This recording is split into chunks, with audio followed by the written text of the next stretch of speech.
yaitu gangguan insecure.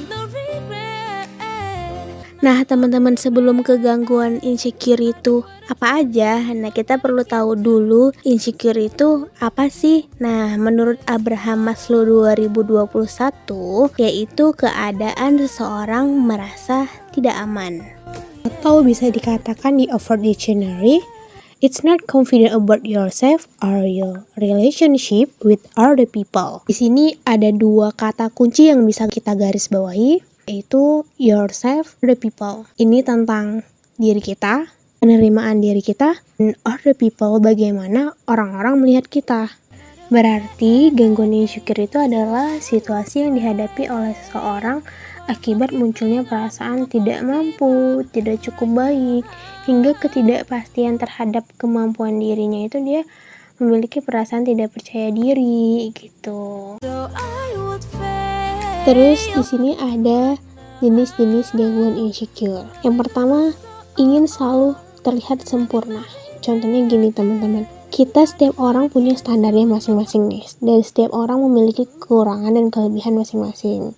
Kita nih ingin menjadi sempurna, sampai-sampai menetapkan standar orang lain yang terlalu tinggi itu untuk diri kita. Disertai juga dengan kritikan yang berlebihan terhadap diri kita sendiri. Terus di sini yang kedua ada merasa iri, dan yang ketiga adalah ketidakpercayaan diri atau kepercayaan diri kita tuh rendah. Nah, merasa iri ini adalah perasaan yang mungkin muncul karena ada keinginan akan sesuatu yang dimiliki atau diperlihatkan oleh orang lain dan mengakibatkan tidak percayanya diri dan memunculkan insecure tersebut. Nah, selanjutnya ada faktor penyebab insecure. Apa sih faktor penyebab insecure ini? Nah, apakah diri sendiri atau lingkungan? Misalkan dikatakan diri sendiri, yaitu yang pertama adalah terlalu berpikiran negatif terhadap diri sendiri. Kedua, pernah gagal, merendahkan diri. Terus kalau misalkan faktornya penyebabnya itu lingkungan, yang pertama itu mungkin mendapatkan tekanan, harus menjadi apa yang orang mau. Yang kedua, merasa terpojoki. Yang ketiga, tidak dapat dorongan dari keluarga, saudara, ataupun teman-teman. Yang keempat, mendapatkan perlakuan atau penilaian yang kurang baik di lingkungan tersebut. Sebenarnya teman-teman, faktor penyebab dari lingkungan ini hanyalah 40%. Dan dari diri sendiri itu 90%. Kenapa? Karena gini teman-teman, ketika kita punya confidence sendiri, orang mau berkata apapun, itu hanya jadi penyemangat ke arah yang lebih baik lagi, ke arah yang ingin kita tingkatkan lagi. Dan itu hanya menjadi sebuah pembanding doang teman-teman. Nah, kalau misalkan kita tuh tidak punya standar confidence-nya kita seperti apa, otomatis kita bakal terus-terusan mendengar apa kata orang lain. Misalkan, kamu harus menjadi seperti dia pintar.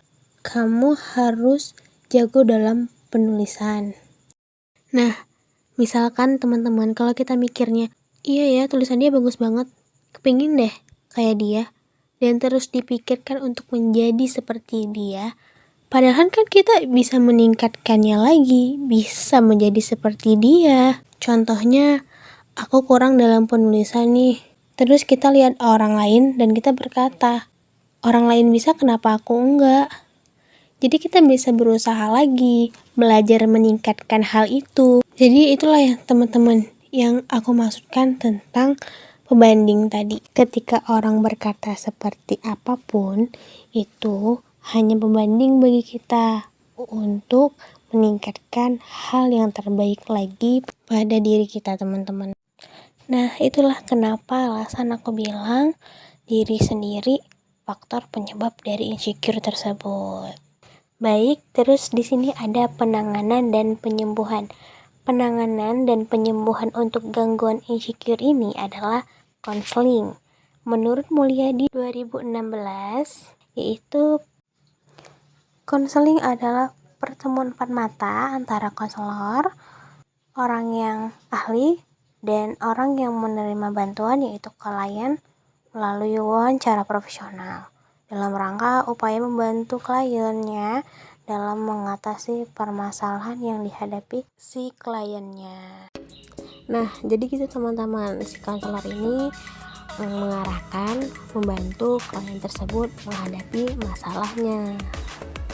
Di sini konselor membantu klien tersebut dengan pendekatan konseling humanistik dan pendekatan konseling client-centric. Jadi, dalam video ini aku pengen ngajak teman-teman semua memandang insecure ini ke arah yang positif ketika semua orang melihat insecurities ini sebagai suatu hal yang negatif. Sebenarnya insecure itu bagus teman-teman, apalagi kalau kita lihat untuk perkembangan kita sendiri nih. Orang yang mengenal dirinya sendiri, tahu kekurangannya apa, tahu di mana batas kalau melakukan sesuatu. Orang yang begini tahu hal apa aja, skill apa aja, kemampuan apa aja yang harus kita tingkatkan lagi nih teman-teman. Harus jadi seperti orang kayak gini ya teman-teman. Nah,